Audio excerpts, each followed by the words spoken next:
أعوذ بالله السميع العليم من الشيطان الرجيم. بسم الله الرحمن الرحيم. الحمد لله وصلى الله وسلم وبارك على نبينا محمد وعلى آله وصحبه وسلم تسليما كثيرا وبعد.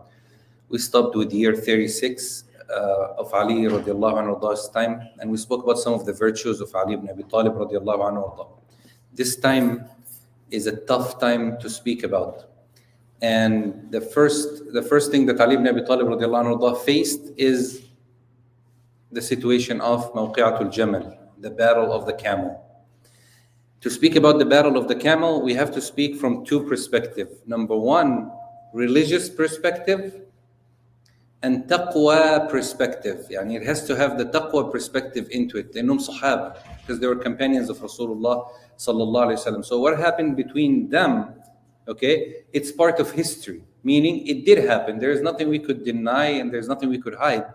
Lakin because it did happen, it doesn't mean that we refute the Sahaba. لأن الصحابة كلهم عدول. Okay, remember we spoke about the Sahaba being trustworthy. Being trustworthy means what? Means that they do not fall into mistakes. No, they don't fall into lies and major sins upon insisting. Yani they don't do major sins and they insist on it, because some of them did fall into mistakes. So when we speak about this era of time, you have to understand this is history and it's very important. So we have to speak from the taqwa religious perspective. Two, we have to speak about what? I don't know. It's dark, isn't it? Okay. We have to speak about it from Allah. We have to speak about it from the narration perspective. Okay? One of the most who spoke about this era of time is Imam al-Tabari alayhi rahmatullah. Imam al-Tabari is one of the great imams. Okay? He died year 300 something. Problem with Imam al-Tabari, when he wanted to compile history, what did he do? He collected everything that he heard in one book. What does that mean? It means that whatever he heard, and he wrote that at the beginning, he said, I do not have time to check upon every narration and to check upon every story and what happened here and there. My point in this book is to collect what have happened during this era of time and in one book. But I want to be safe, so I'm going to give you the narration, the chain, and the scholars after that would know which is right, which is wrong. فَقَالَ وَمَنْ أَسْنَدَ فَقَدْ أَحَالَ. What does the chain mean? Remember that we spoke about this before. What does chain mean? Al-Tabari, he heard somebody. That somebody heard what? Somebody. And that somebody heard somebody. Yeah? So he gave you the names. What did he say here? He's telling you whether I like the story or not, whether it's true or not, I give you the chain. So you check each narrator. If you find one narration or one narrator that you don't accept, then know that the story is what? Fabricated or false. Okay? That's what Imam al-Tabari did, alayhi rahmatullah. Most of the Muslims at that time were focused so much with two science. Science of the Quran and anything that has to do with the Quran, and the science of hadith and anything that has to do with hadith or fiqh. Very few who were really into history. So the ones who wrote deeply into history at that era of time were the Shia. So now you know what's going on with history here. Al-Tabari himself narrated from a lot of Shia. But again, what did he give you? The chain. So he tells you, Al-Waqidi said, khalas, you hear Al-Waqidi, you go, boom, garbage. The narration is garbage. Okay? بقية ibn Muslim مثلا, أو الوليد ibn Muslim مثلا. خلاص, الوليد ibn Muslim is a fabricator. So whatever he narrates will be fabricated. Okay? Just some of our scholars existing at our time, he's specialized in history. He said he collected the chains of Waqi'at Siffin, you know, the battle between Ali and Muawiyah. We're going to speak about that next week, inshallah, not this week. We're going to speak about the camel this week only. The battle between Muawiyah and Ali has 113 narration in Al-Tabari. Okay, 113 narration. Already from the 113, there is 97 narrations that are fabricated. And then the 16 that is left has good and bad. You could imagine this is one history, one incident. You have 113 narration. From 113, you have about 86% of it what? Fabricated. So if somebody ever tell you it's in a Tabari, this is what they use the most against Ahl Sunnah when it comes to the time refutation of the Sahaba. They tell you, look, your Imam is the one who narrated the story. You could easily respond. He narrated the story, but he gave you the chain. So if the chain doesn't exist or it's broken or something is wrong, then we don't accept it. That's one. Two, we have to have the benefit of doubt to the Sahaba. There's a lot of things that has been done or said that is impossible to come out of these companions of Rasulullah, of these people who existed at the time of Rasulullah. Now, the battle of the camel. We're speaking about Ali ibn Abi Talib radiallahu anhu. When Ali ibn Abi Talib radiallahu anhu, there's something that is before him and there's something that lead after. What was before Ali ibn Abi Talib, right before Ali? The death, the killing of Uthman. Okay, so when Uthman died, Al-Ghafiqi, the man who stabbed Uthman 9 times, he was the leader of Medina. He was leading Salah. Ali ibn Abi Talib decided not to go out to the masjid, not to go out to the people. Khalas. Al-Ghafiqi was the man leading. Can you imagine? He is the leader of Salah. So people came and said to Ali, we cannot let this happen. You must be the Khalifa. Ali ibn Abi Talib said, no way. Wallahi la an akuna waziran khayran li min an akuna amiran. How could I be? If I am a minister, okay, no problem. But a leader during this time, no way. And wallahi, I will not take a lead while Uthman is not buried yet. Remember, they didn't allow Uthman to be buried till after a few days. They didn't allow anyone to enter the house. So Ali said, so they buried Uthman radiallahu anhu, they came to Ali ibn Abi Talib radiallahu anhu. Who came to Ali? Please remember these two names because always, Talha ibn Ubaidillah and Zubayr ibn al-Awwam. The two most controversial names during this time. A lot of things were said about them, 100% not true. They said that Talha and Zubayr were forced to give the bay'ah to Ali ibn Abi Talib. We will see that this is not true from what happened between them. Talha and Zubayr said to Ali, we need to take revenge from the killers of Uthman.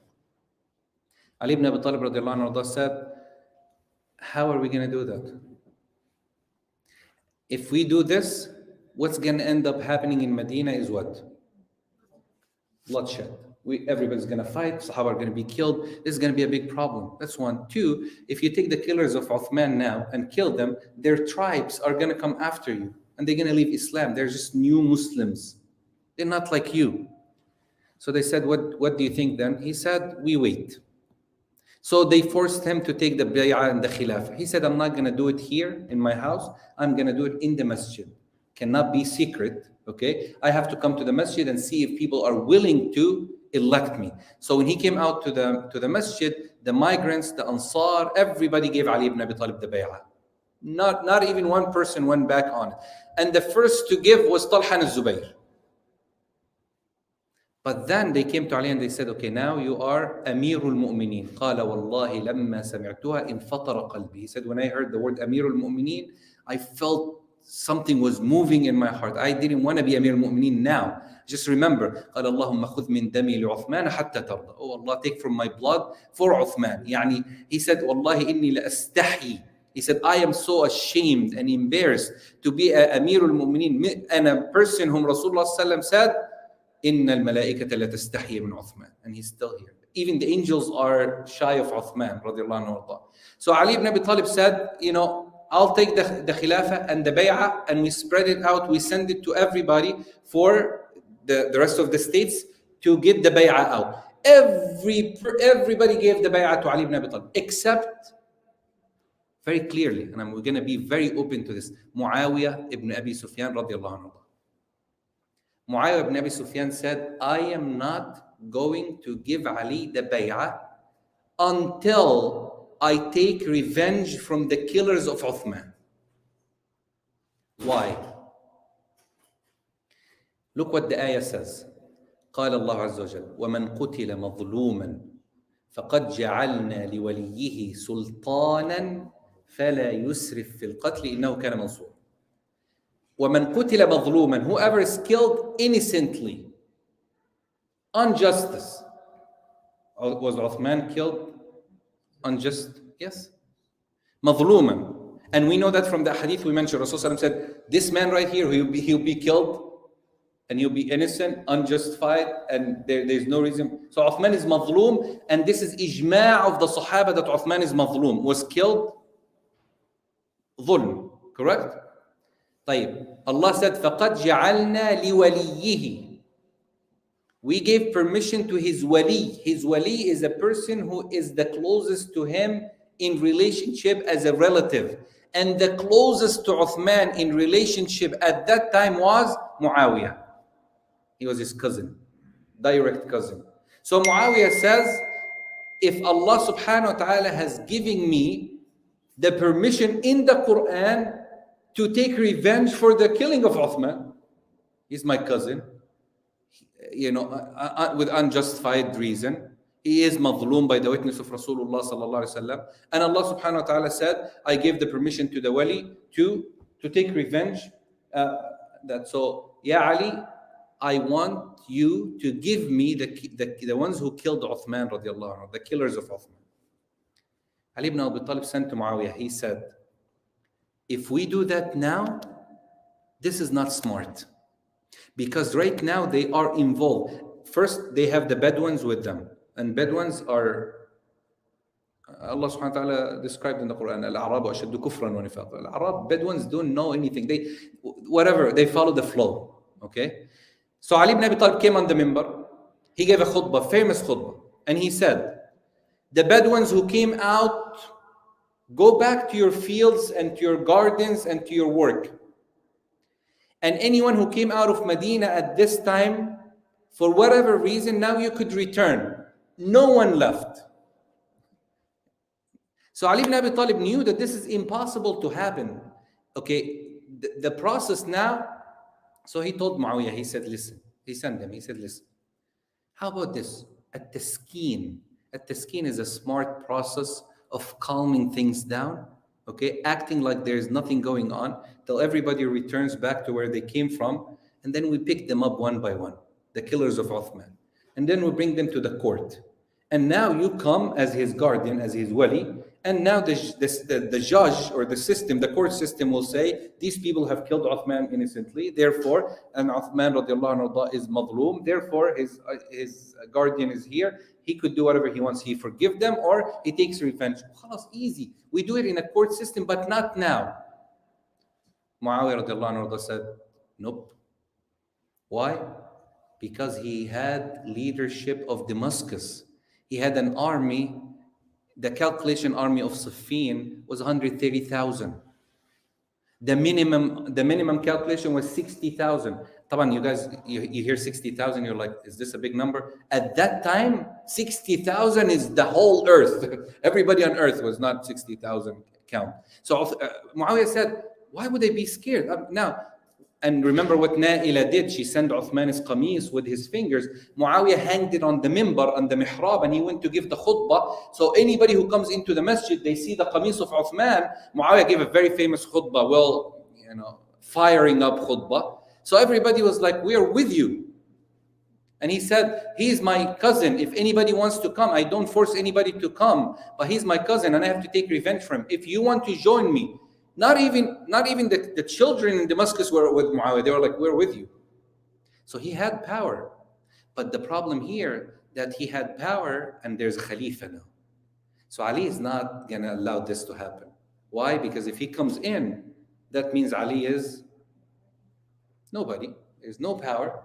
And we know from this, so you can understand now both perspectives. Ali said, not now, played smart.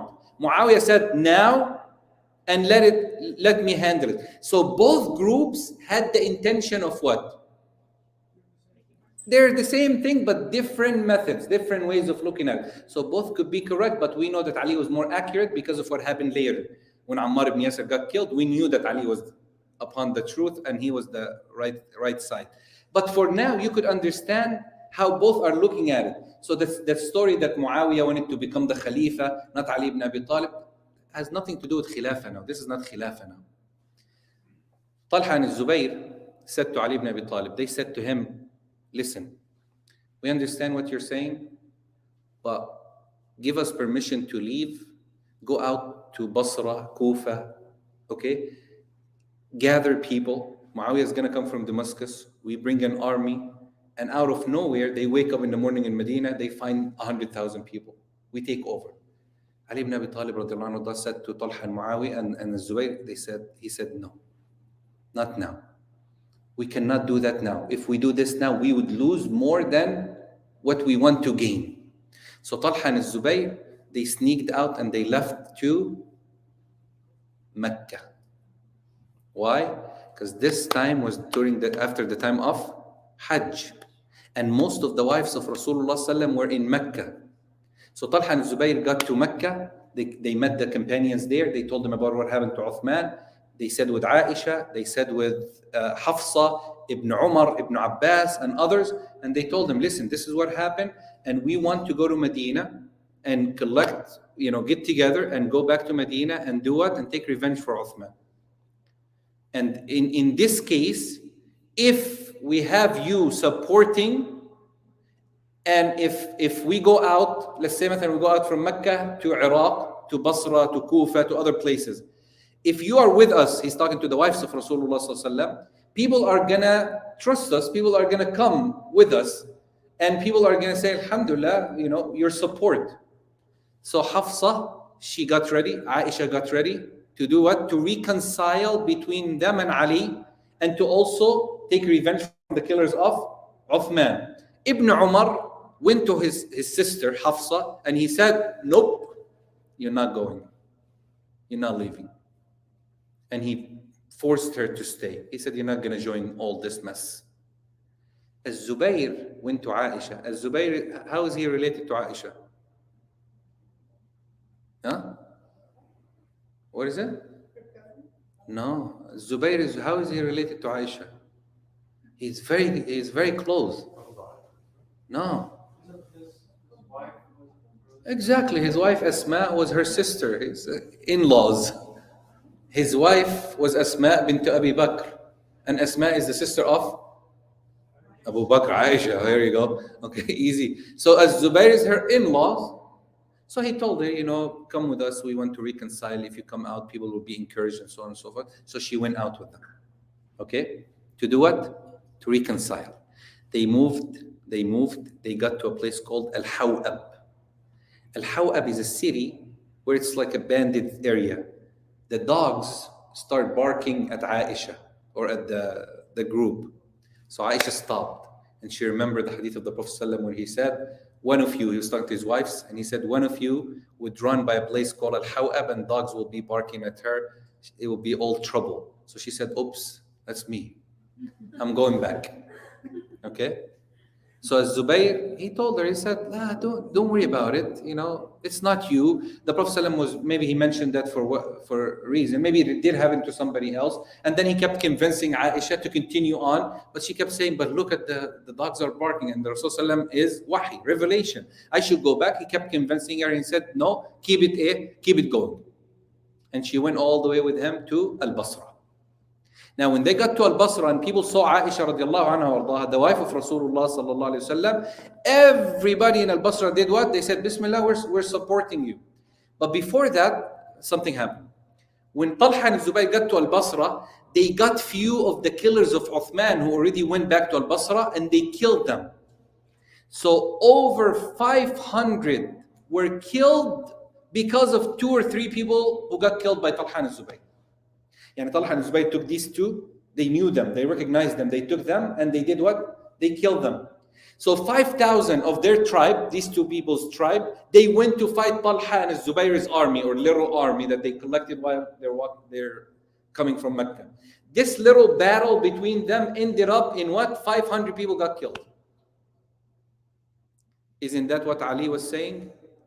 Ali said, listen, if we take revenge now, we will kill 3 or 4. But we end up what? Losing 200, 300, 400. And it did happen like that. So they continued on. When Ali heard of the army of Talha and Zubayr in Basra, Ali took an army from Medina and went to Iraq to stop them, because they're going to come to Medina now. So Ali said, no, before they come out, I'm going to go to them. To do what?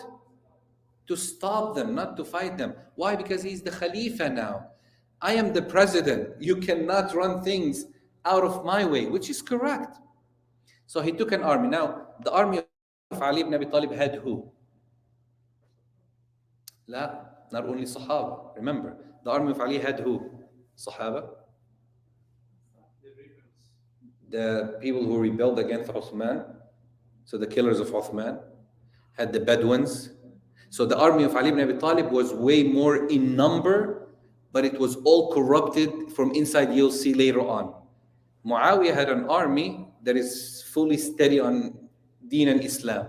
The army of Ali, even though they were upon the truth, or in general, overall Ali, but his army was not that army that was supporting Islam or was for Islam. This army was to destroy Islam. So they went out from Medina, they came to Al-Basra. Before he got to Al-Basra, he sent Al-Qaqa ibn Amr, radiallahu anhu. Qaqa ibn Amr, anybody know? You know him? What did Rasulullah say about him? Al-Qaqa bi alf.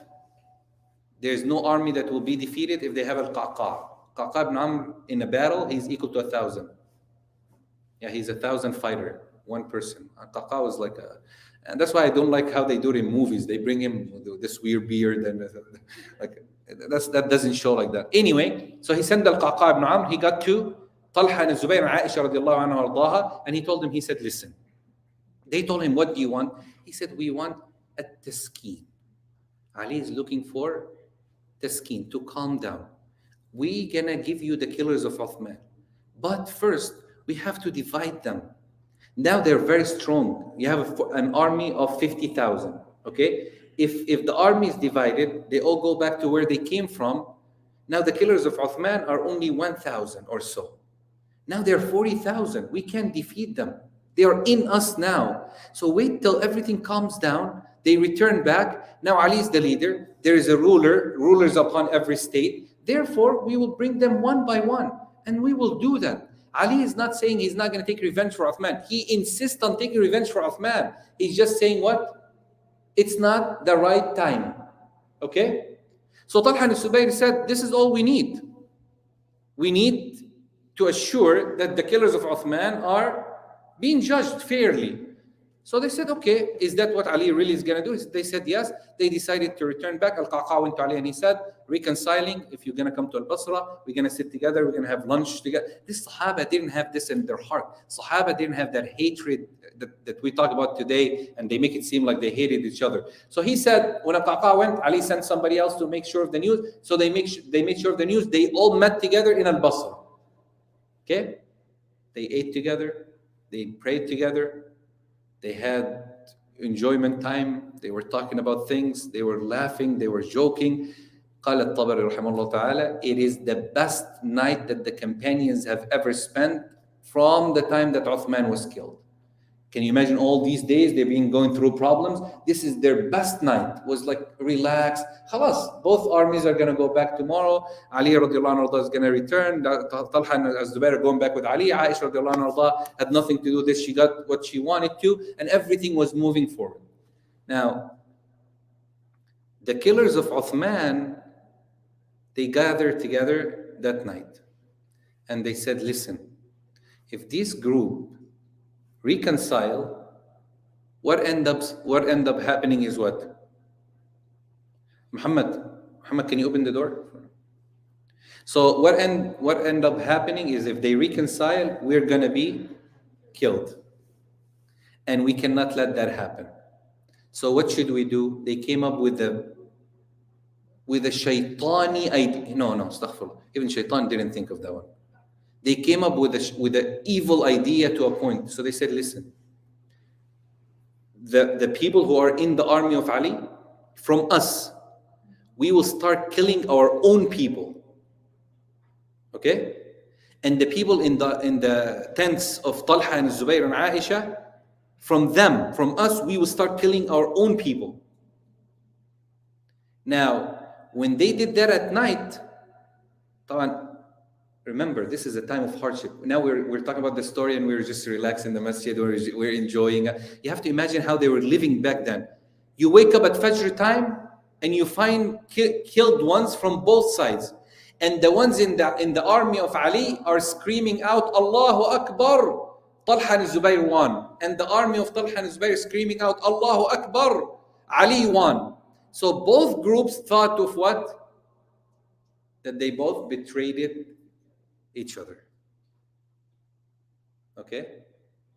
And that's why one of the tabi'een said, when that happened, I said to myself, if these two groups are gonna fight, which one of them would be considered a kafir? And I cannot call any of them a kafir, so he went back. He didn't even join because he said these two groups are both Muslims. It's just what happened, khalas. And you remember at the time of fitna, don't tell me they needed to check, be more clear, why they didn't investigate. Come on. This is at the time of war. It's different from looking at it now. So both group woke up in the morning, طبعا with the firing of the Ibn Saba's group. By the way, Abdullah ibn Saba, if you remember him, the Ibn Sauda, the Jew, he disappeared. He didn't even join any of the battles. He just, boom, done. So what did he do? He fired them up, both groups, to fight. And they both start fighting. Now, the day that is called the camel, Yawm al-Jamal, because Aisha radiallahu anha wardaha was on a camel.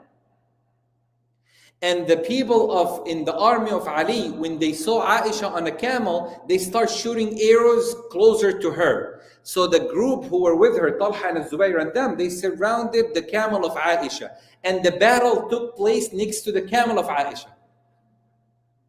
The group who, Talha and Zubayr and others, were defending Aisha, the wife of Rasulullah. Even Aisha radiallahu anha, she was saying during the battle, the narration said she was cursing Ali and Ma'adh Allah.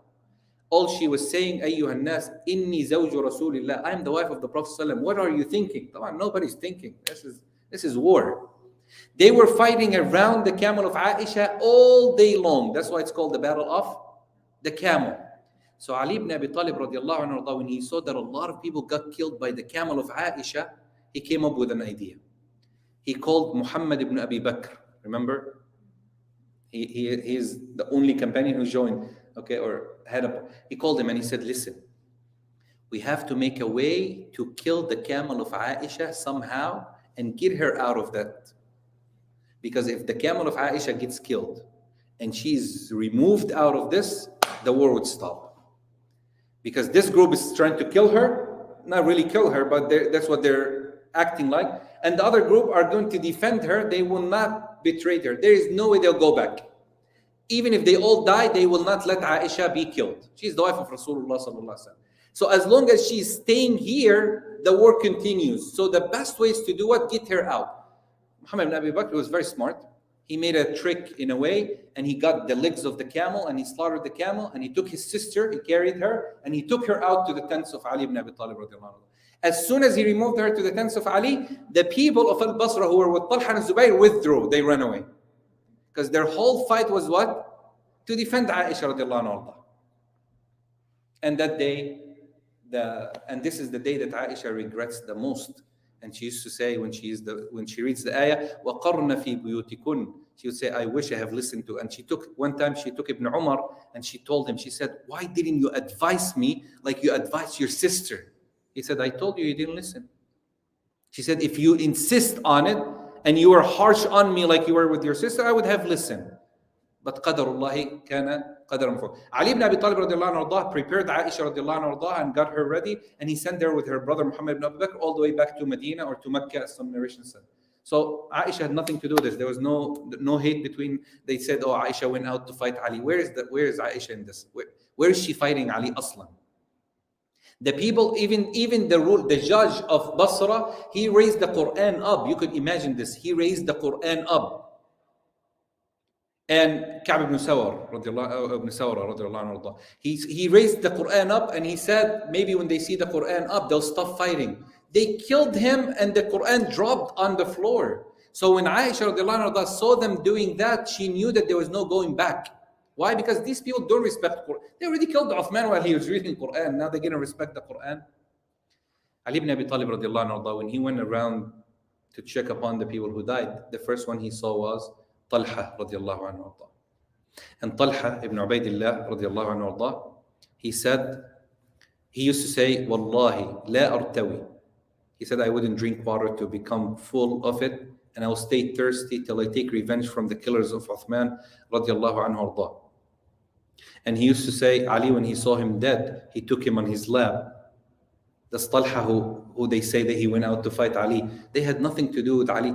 You have to understand this. Their intention was not Ali or the Khilafah. Their intention was something complete. They saw it was correct at that time. He took Talha and he wiped over his face and he said, Ya Aba Muhammad, Wallahi la khayra fil aishi ba'dak. He said, Wallahi, there is no good in living after you. Khalas, if you are not in dunya, there is no good in. And while he was doing that, a man came running to him. And he said, Ibn Jurmuz. Ibn Jurmuz was one of the Khawarij, and he's the one, subhanAllah, he died a very, very weird death. We'll talk about him later, inshallah. Ibn Jurmuz came running to Ali and he said, Ya Ali, Ya Ali. He said, what? He said, I killed Ibn Safiya, al-Zubayr. He didn't kill him in the battle. He went after him till al-Zubayr was alone and he stabbed him from the back. He couldn't face al-Zubayr. These people, and Ali looked at him and said, you killed al-Zubayr? He said, yeah, aren't you happy? He said, no. Because Rasulullah said, Bashir qatil ibn Safiyyata bin nar. He said, give the glad tidings to the killer of the son of Safiya. She's Rasulullah's aunt. He said, give the glad tidings to the killer of al-Zubayr that he's going to hellfire. That's what I heard. That's Ali. So he's saying that about Zubayr, who he was his enemy, isn't he? No, ma'ad Allah. Ali ibn Abi Talib radiallahu anhu, he took Zubayr and Talha and they both died, and he said, this is the worst day of my life. I wish that I was not alive during that time. He said, I wish I died before that day. And he put them on his lap and he recited the ayah. He said, Wallahi, this ayah was revealed because of us. وَنَزَعْنَا مَا فِي صُدُورِهِم مِّنْ غِلٍّ إِخْوَانًا عَلَى سُرُرٍ مُتَقَابِلٍ. He said, Allah said that we have removed all evil from their heart, that in the day of judgment, in Jannah, they will be sleeping on beds facing each other. He said, this ayah was revealed for me and these Sahaba, like for us. We have nothing toward each other. And in Jannah, can you imagine? Allah described in the Quran, He said not only that you're going to be sleeping facing someone and you don't get bored. Like now, if you live with someone, you get bored. Okay, imagine that, seriously. But Allah said in Jannah, Ali ibn Abi Talib said, وَنَزَعْنَا, Allah removed all evil from our heart, that we are what? Ikhwanan, we are brothers. What happened between us happened. It's a qadr of Allah, and there is nothing that we could have done to prevent it. Nowadays, for us, we're saying now, oh, if Ali did this, if Muawiyah did this, this is a story now. This is history now. This is what happened between the Sahaba, Ridwanullah alayhim. Qala Jabir radiyallahu anhu. And I will end with that, inshallah, to understand why are we going through this history now when we're speaking about Ali and his time. Because now he has to face Muawiyah, which is the second phase. Now Aisha is out of the picture, radiyallahu anha. There was no enmity, hatred from her toward you saw what happened. This is literally what happened from the narration. So the companions, when they fought, they did fight? Yes, they did fight. They're human beings. Okay, they went to wars against each other, yes, but you could respect that they both had what? Their perspective. They looked at the story differently. This is all it mattered. One of them was correct, one was wrong, but both are rewarded. We're not rewarded, but they are rewarded. The one who was correct will be rewarded twice, and the one who is incorrect will be rewarded once. So they're getting a reward regardless. Talha is what? Shaheed. Rasulullah in the battle of on the mountain of Uhud, or some said the Hira, he said he was standing him, Abu Bakr, Umar, Uthman, Ali, Talha, and Zubayr, and they were sitting down, and the mountain starts shaking. He said, "O mountain, stop! Upon you is a prophet, that's Muhammad sallallahu alaihi wasallam, a Siddiq, Abu Bakr, and a Shaheed.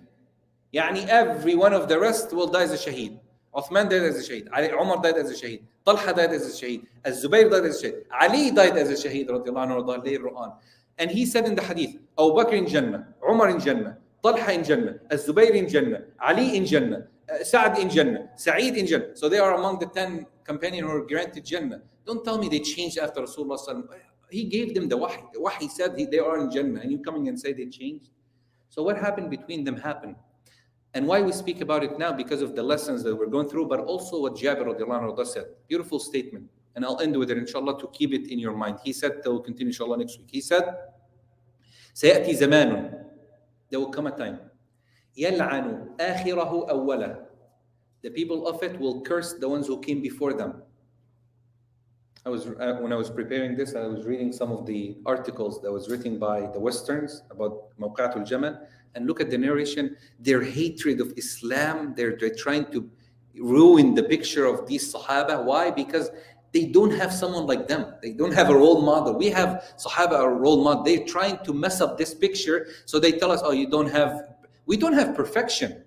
But these Sahaba have reached the level the closest to perfection.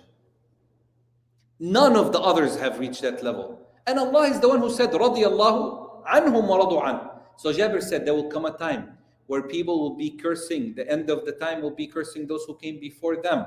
Okay? قال, at that time, like our time now, من كان عنده علم فليظهر. If you have knowledge about what happened, and you should tell it to people. So we're saying it today because of that. وإلا, or it will be like hiding knowledge that is from the Quran. Why? Because they are the carriers of the Quran. Companions are the one who brought the Quran. So if we accuse them, what are we really accusing? The narration of the Quran. I know the statement Umar ibn Abdul Aziz said when they told him, but Umar ibn Abdul Aziz was what? A Khalifa? He is. Umar ibn Abdul Aziz was a Khalifa, yeah? What did he say? He said, no one of you should speak about what happened between the companions ever again.